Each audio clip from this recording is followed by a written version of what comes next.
I think I am live. Okay, here we go. Hello, hello, hello. Happy Monday. Happy Monday. I hope you had a great weekend. To all the moms, happy Mother's Day. I hope you had an amazing Mother's Day yesterday and you got to rest and enjoy your special day. um, And so, in this live video today, I'm going to be talking about, should business owners be concerned with open enrollment periods for health insurance? Okay, so if you're a business owner, you're looking for health insurance, you don't have any health insurance, then check this out, pay attention, stay tuned. Um, and so, if you are new to me, my page, any of my content in social media land, my name is Katrice-The. I am a licensed insurance specialist, and I help business owners, entrepreneurs, freelancers, small business owners to navigate through the maze that is health insurance, and then help them to enroll into affordable, comprehensive health insurance that does not break the bank. And I am also the founder of Insure Black America, and that is my community initiative, and it is to close the coverage gap, the insurance coverage gap for African Americans. And so, jumping into it, should business owners be concerned with open enrollment periods? Short answer, yes, you should, depending upon what type of insurance you decide to enroll in, okay? And so when you are looking at the marketplace, okay, so the marketplace, Affordable Care Act, Obamacare, it's all the same, okay? When you're looking to enroll into the marketplace does have an open enrollment period. And so it's just like when you were with your employer and you had insurance, or if you're still working part-time for your insurance, you have that open enrollment period. It's the same concept, okay? And so the open enrollment period for the marketplace is November 1st through December 15th, okay? And it's at the end of the year, and it's to get you get enrolled for 2023 or the next year. In this case, it'll be 2023, okay? And so during open enrollment period is when you can make changes to your marketplace insurance. It's when you can enroll into marketplace insurance without needing a special election period, okay?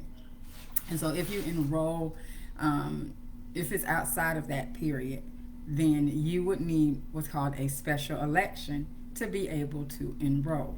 Now, what is a special election? A special election period is a special circumstance that allows you to be able to enroll or make changes to your existing health insurance coverage, okay? And so if you say you have marketplace insurance and then you get married, okay?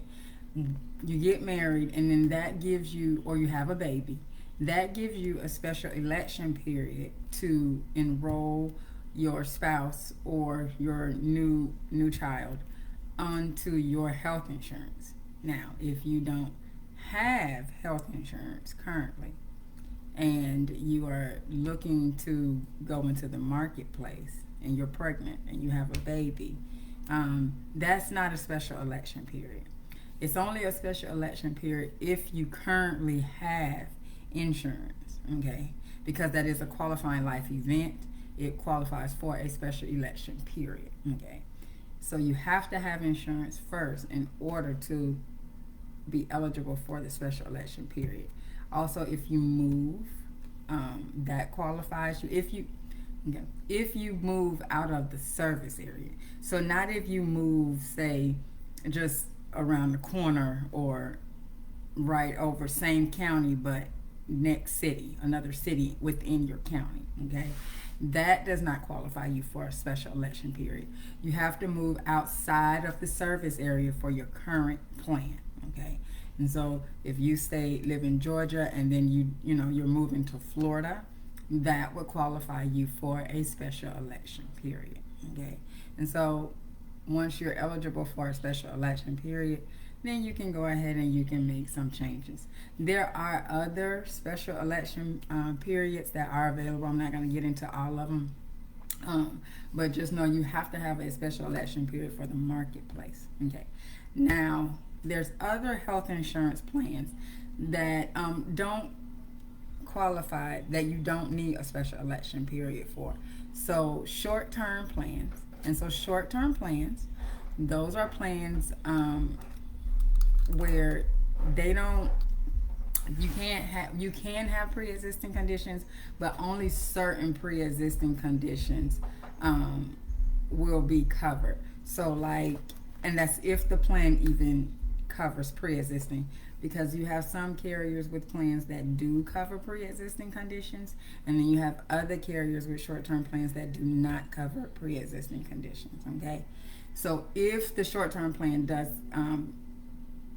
cover pre-existing conditions and you have a pre-existing condition, you can, a pre-existing condition that the plan covers, if you have one of those, then you can enroll into the plan. And I want to make sure that I am very, very specific with what I'm saying, because just because you have a just because the short-term plan covers a pre-existing condition, you may not have the pre-existing condition that the short-term plan covers. Okay, so if you have to have the one of the conditions that the short-term plan covers in order for you the plan to pay. Okay, short-term plans do not need a you do not need a special election period to enroll. You can enroll into those throughout the year. No special election needed. Another plan that you can enroll into without a special election period are health shares. Okay, and they're not considered insurance. Okay, they are not considered insurance.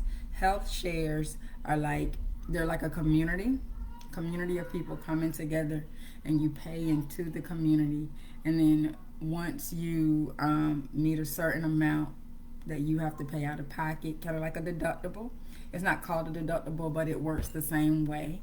Once you meet that amount, then the plan, you can submit your bills and the plan will pay, for them if they meet, the guidelines and everything. But with health shares, there is no enrollment period. And so you can enroll into those at any time you would like. And so, marketplace, you do need to adhere to open enrollment unless you qualify for a special election period. Short-term plans, and then health shares, which they're not insurance per se, but they are medical cost sharing, where they, you pool your expenses to pay for eligible medical expenses. Those you do not need a special election period. Okay, and so I hope you found value in this live video. If you did, please do go ahead, share it out so that others may find value with it as well. Also, this Thursday, I am doing another workshop. It's going to be right here on Facebook Live. I like doing it on Facebook Live. It was so much easier than trying to move it to Zoom. So much easier to do it on live. So I'm going to do it right here on Facebook Live. It'll be on my business page, Insure Black America.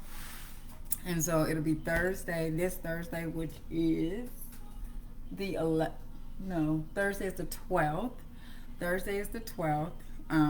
It'll be at 7 p.m. on the Insure Black America page at 7 p.m. I'll be demystifying health insurance for business owners, entrepreneurs, and freelancers, self-employed people. However you classify yourself, if you do not have a W-2 and you are running your own business, then you definitely want to jump on if you don't have health insurance.